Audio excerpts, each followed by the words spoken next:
For 12 years, she sent money home without missing a single month. Then one phone call changed everything. What she found when she stepped off that plane, an entire family would never be the same again. Before we start today's story, I want you to think about something. Imagine working hard for 12 years, giving up the things you want, sacrificing your own comfort because you believe you're building something real for the people you love. Now imagine discovering that the people you trusted most were never fully honest with you. Today's story is about trust, family, sacrifice, and a betrayal that changed one woman's life forever. If you enjoy stories like this, like and subscribe, and drop in the comments where you're watching from. Now let's begin. Clara Turner was 34 years old the first time she felt truly alone in a crowd. It was a Tuesday morning in Houston, Texas, and she was standing on a bus that smelled like old coffee and hand sanitizer, holding a metal pole with both hands, watching the city move past the window like a film she had no part in. She was dressed for work, clean uniform, hair pulled back tight, name badge pinned to her chest. Nurse's aide at Mercy General Hospital. She had done this same route, this same bus, this same uniform for 8 years running.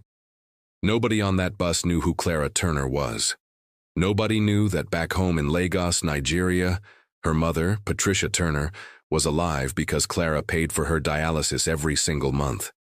Nobody knew that Clara's younger brother, Nathan Turner, had a wife and 3 children living in a house in Lekki that Clara's money had kept from being repossessed twice. Nobody knew that her baby sister, Jessica Turner, had finished nursing school using a loan that Clara had quietly repaid on her behalf without ever being asked. Clara carried her family the way a river carries everything thrown into it, quietly, without complaint, without stopping. She had come to Houston at 22, chasing a dream that had since narrowed itself into something practical. She had wanted to be a registered nurse. She had gotten halfway there before the money ran out and her father got sick, and she had made a decision. A quiet, private, devastating decision to put herself on hold and take care of everyone else first. She told herself it was temporary. 12 years later, she was still telling herself that. Clara lived in a 1-bedroom apartment in a part of Houston where the streetlights flickered and the walls were thin enough that she could hear her neighbor's television every night. She owned very little. She ate simply. She wore the same 4 pairs of shoes in rotation. Not because she was poor, she earned decent money, but because everything that was left over after rent and food and bills went straight back home to Nigeria. She never talked about it, never posted about it, never called to say, "Did you get it?" She just sent it.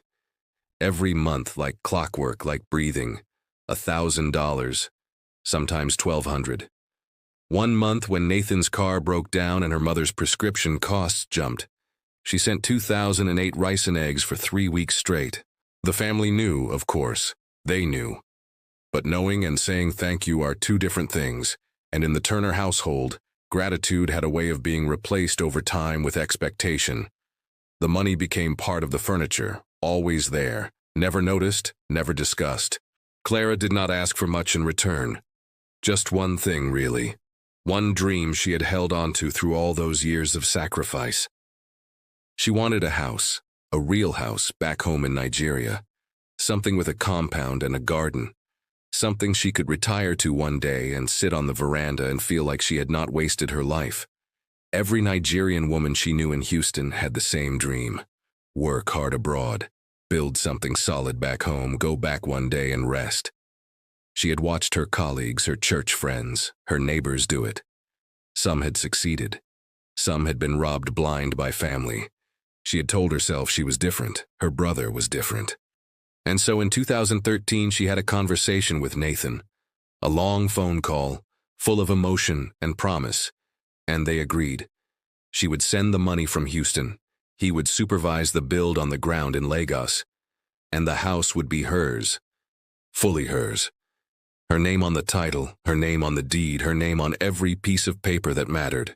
Nathan had said, "Clara, I swear on Mama's life, that house is yours. I'm just the hand that builds it for you." She had believed him. God help her, she had believed him. For what happens next? The story continues in the next part of this series.